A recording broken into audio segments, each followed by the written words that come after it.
Amaravati slogan చెప్పండి.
అందరికీ నమస్కారం. తర్వాత ఈరోజు ఏదైతే అమరావతి బిల్లు ఉందో ఆ బిల్లు నిన్న లోక్సభలో కానీ ఈరోజు రాజ్యసభలో కానీ ఆ బిల్లులు ప్రవేశపెట్టడం, మొత్తం భారతదేశంలో ఉండే అన్ని పార్టీలు ఒక్క వైఎస్ఆర్సీపీ తప్ప అన్ని పార్టీలు కూడా దీన్ని ఆమోదించడం నిజంగా మన ఆంధ్రప్రదేశ్ తీసుకున్న అదృష్టం. ఎందుకంటే పదం రాజ్యాంగంలోనే లేదని మనకు సంబంధించిన పార్టీ నాయకులు చెప్తూ ఆంధ్రప్రదేశ్ రాజధాని చేయాలని మూడు ముక్కలు నాటారు.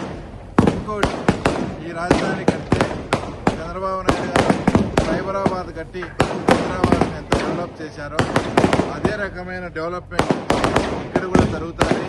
అప్పుడు చంద్రబాబు నాయుడు గారికి చాలా మంచి పేరు వస్తుంది, చరిత్రలో కూడా నిలిచిపోతాడనే ఒక దురుద్దేశంతో ఎటువంటి పరిస్థితుల్లో ఈ అమరావతి రాజధాని కాకుండా చేయాలని ఈ జగన్మోహన్ రెడ్డి విశ్వ ప్రయత్నం అంతా ఈరోజు విఫలమై మనం ఏదైతే కోరుకుంటామో ఒక మంచి రాజధాని అంటే భవిష్యత్తులో ఎలా ఉండాలనేది కూడా ఈరోజు ఏదైతే బాంబే, చెన్నై, ఢిల్లీ నగరాలకు ఏ రకంగా రెవెన్యూ వచ్చి ఆ రెవెన్యూ మీద ఆ రాష్ట్రాలు ఆధారపడి ఉండే రకంగా అమరావతి మీద కూడా రెవెన్యూ జనరేట్ అయ్యి ఒక అద్భుతమైన మహానగరంగా అది తీర్చిదిద్దుకోవాలనే ఆకాంక్ష ఖచ్చితంగా చంద్రబాబు నాయుడు మీద చేస్తాడనే నమ్మకం మన ఆంధ్ర రాష్ట్ర ప్రజలందరికీ ఉంది.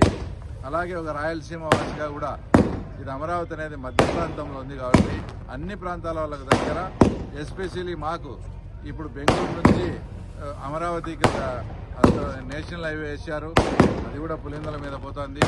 తర్వాత అనంతపూర్ నుంచి అమరావతికి కూడా ఒకటి ప్రమాణమైన రోడ్డు సౌకర్యం కూడా కనెక్టివిటీ కూడా పెంచారు కాబట్టి భవిష్యత్తులో అమరావతి అనేది మన ఆంధ్రప్రదేశ్కు ఒక గర్వకారణంగా, తర్వాత ఒక రెవెన్యూ జనరేట్ అయ్యే మంచి క్యాపిటల్గా రూపుదిద్దుకోబోతోంది.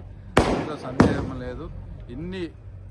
ఇంత విపత్కర పరిస్థితుల్లో దీన్ని చెడగొట్టాలని ఎంత విశ్వ ప్రయత్నం చేసినా కూడా జగన్మోహన్ రెడ్డి ఆటలు సాగనీయకుండా యావత్ ఆంధ్రప్రదేశ్ ప్రజలు, భారతదేశంలోని అందరు ఎంపీలు దీన్ని సహకరించేందుకు అందరికీ మనస్ఫూర్తిగా ధన్యవాదాలు.